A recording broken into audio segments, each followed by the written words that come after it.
What up, Profilitos? Welcome back to my channel. This is the Science and Technology channel. This is Raphael Nation Science and Technology, and today I want to address the issue of AI, artificial intelligence. Now, this is my take on artificial intelligence. I think it's way overblown.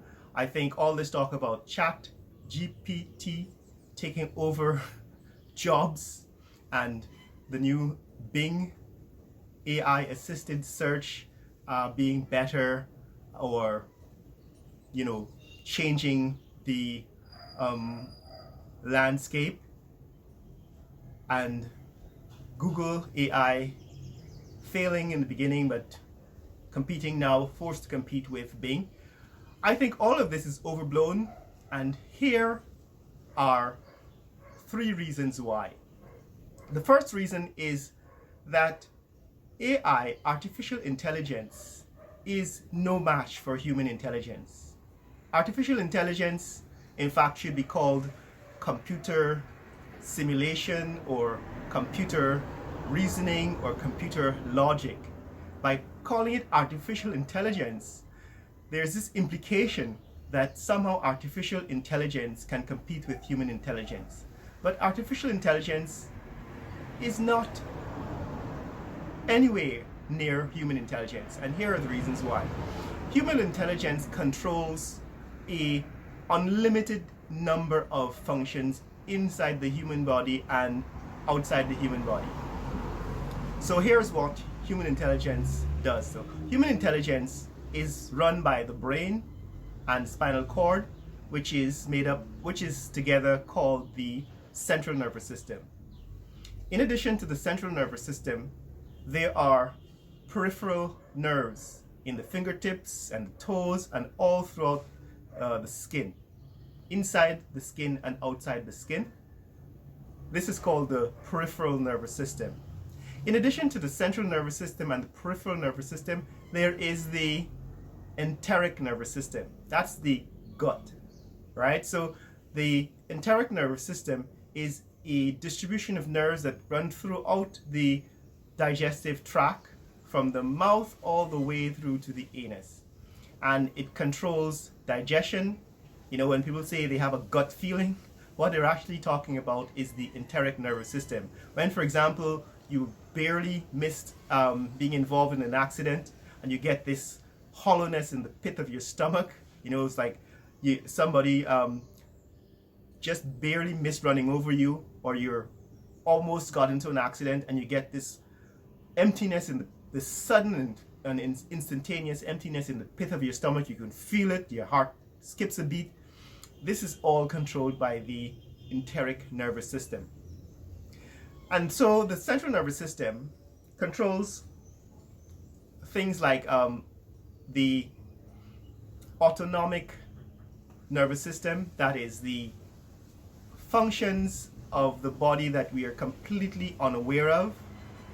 This is like the heart beating and you breathing, controlling the lungs and the heartbeat. These are autonomic.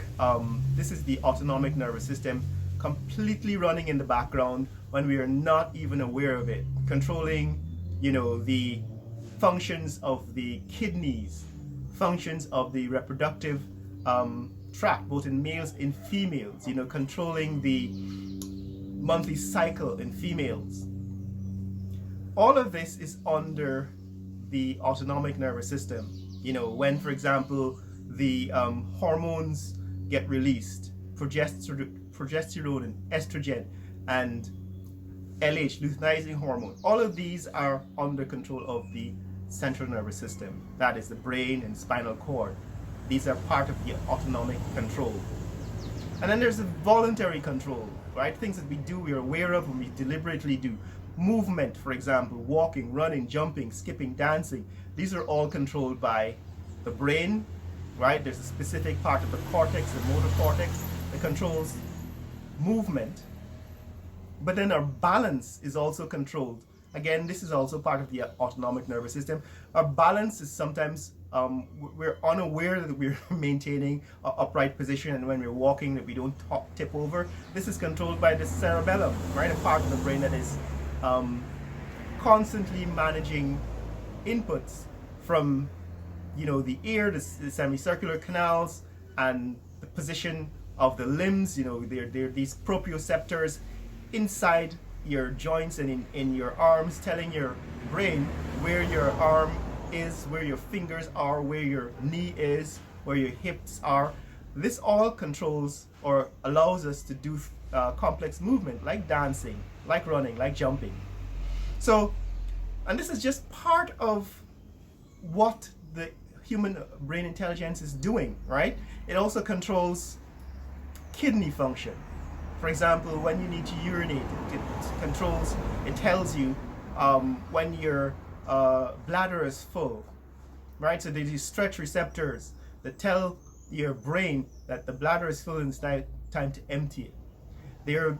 It controls the heart, right? The vagus nerve controls the heart. Sometimes your heart skips a beat, right? Or you feel butterflies in your stomach, or your heart flutters when you see somebody you love. This is Valentine's season. This is all under control of the central nervous system and the autonomic response, right? Also controls sight. So all that enters your eyes is light, but there are these rods and cones that are activated by light, and the signal, this electrical signal from these cells, is transferred to the through the optic nerves, which cross from left to right, and to the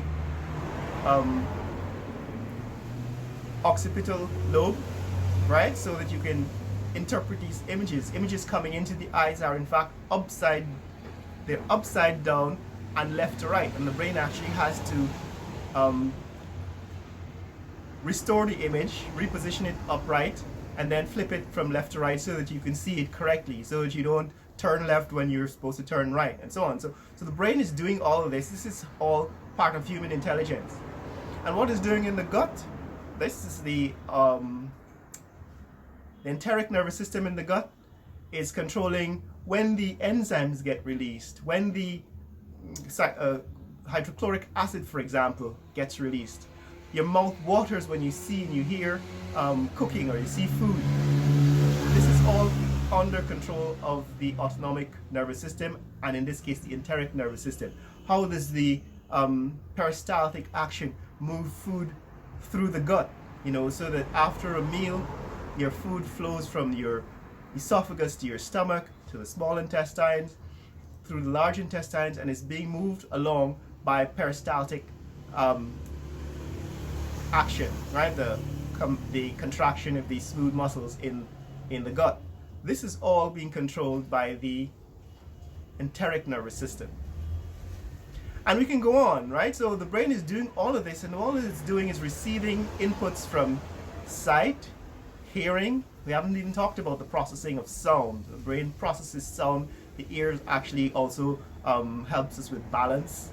The brain also processes taste and smell and touch.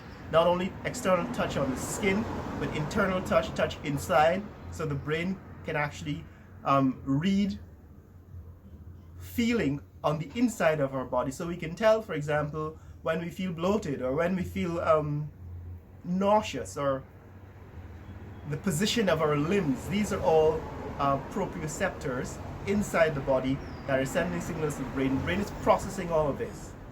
And then in addition to all of this, the brain is processing language, right? So it's telling you what sound form words and what those words mean.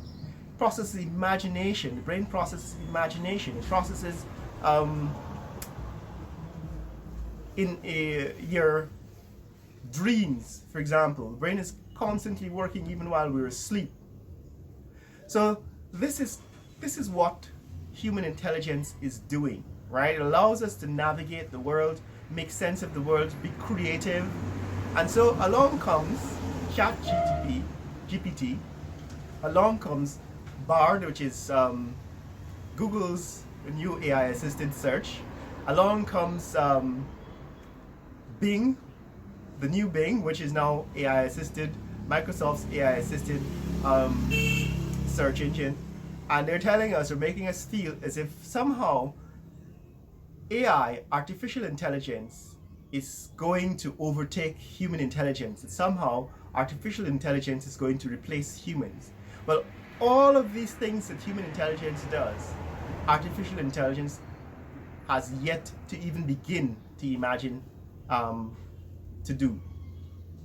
What artificial intelligence is doing is simply processing all of the information that is already created by humans out there on the internet and using computer logic, in this case neural networks and fuzzy logic, to process that information.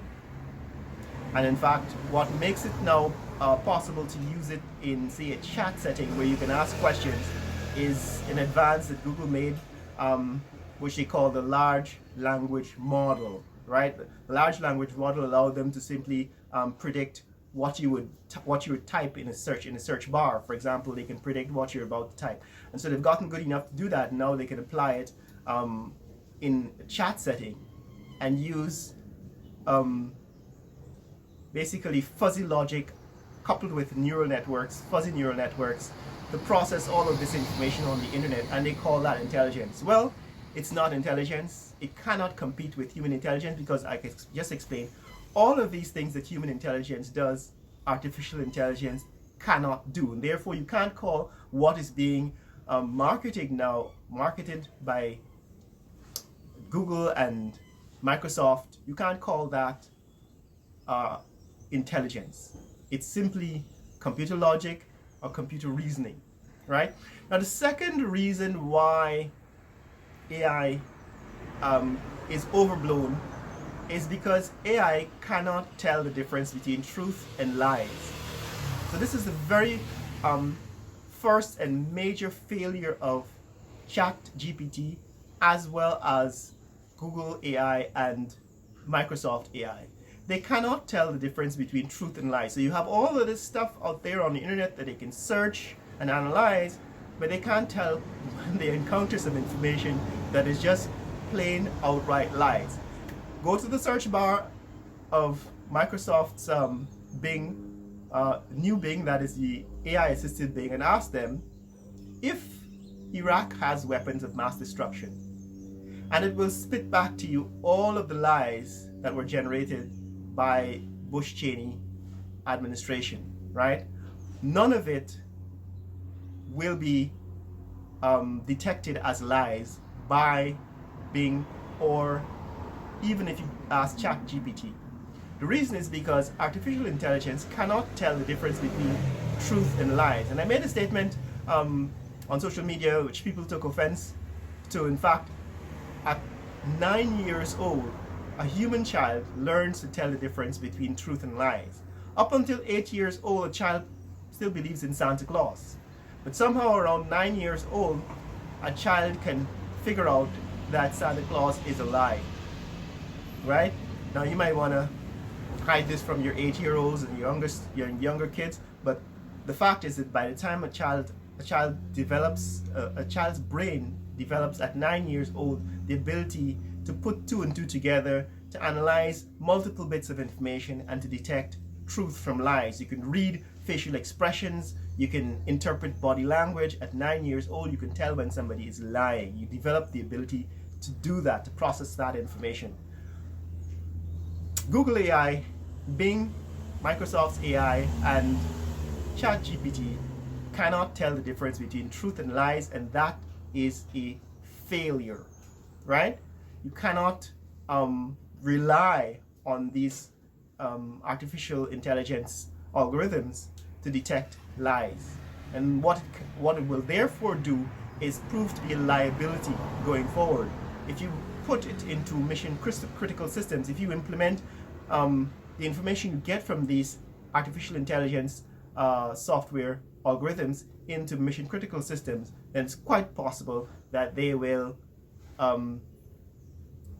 be incorrect in evaluating some situations.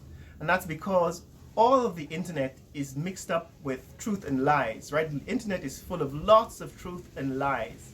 And it takes a human brain to detect to figure out what is a lie and what is truth. Now, maybe in future they will develop the ability, that is, algorithms will learn to detect truth from lies, but currently these algorithms cannot tell the difference between truth and lies, right? And finally, the question is, should you therefore put your bet on these algorithms, Google artificial intelligence or Microsoft artificial intelligence transforming society? Well, on one hand, they can make work faster. In other words, they can speed up certain aspects of everyday work. You know, searches, for example, can be done faster, but you can't necessarily accept the result as truth.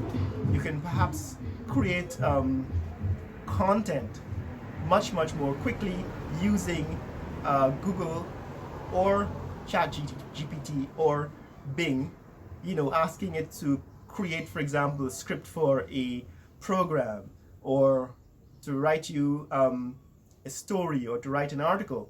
But what comes out has always to be taken with a grain of salt, because we don't know if it is incorporated lies. If you ask ChatGPT to write your resume, for example, to write your CV, it will come up with a bunch of lies, will make up a bunch of lies, and people have actually shown this, that it is not able to tell what is true and what is a lie, what is fiction. So these are the reasons, guys. So the question is, would I bet money on AI disrupting the global job market?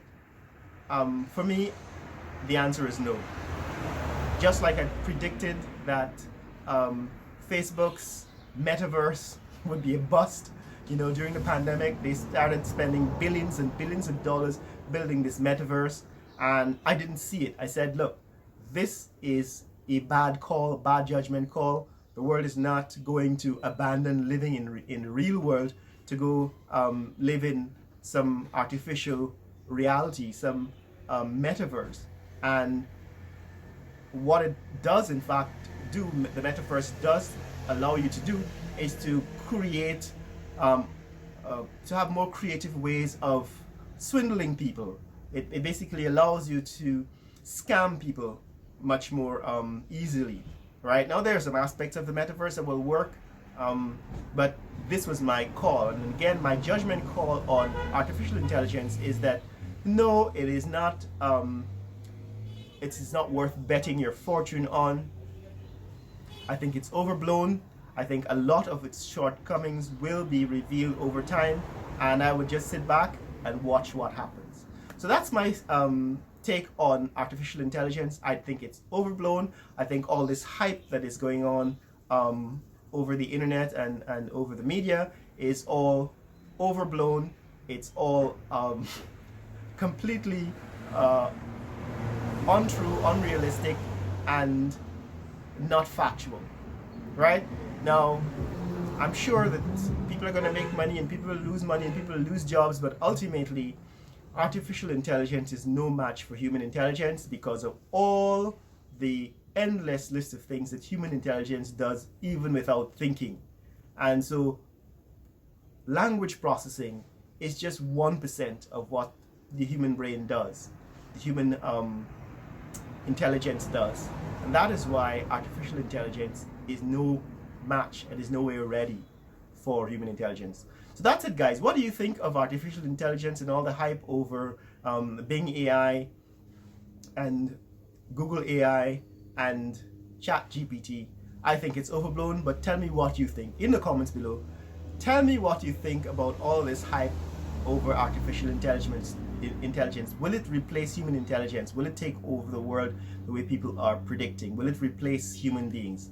I think the answer is no, but what do you think? Share this video with friends and family around the world. Let people know what's happening here in Georgetown, Guyana. Later.